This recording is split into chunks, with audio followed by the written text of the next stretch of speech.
Quem é o ser humano? Quem é o líder? Quem é o pastor? Quem é o presidente? Para chegar e falar, eu te curei. É mentira.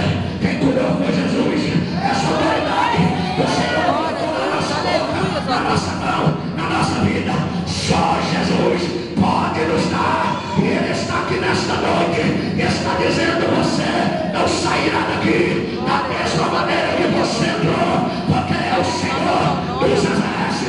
Tenho para entregar a vitória que Deus já decretou para a tua vida.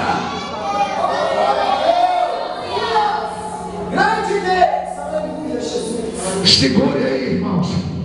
Obreiros, Marcelo, Ricardo.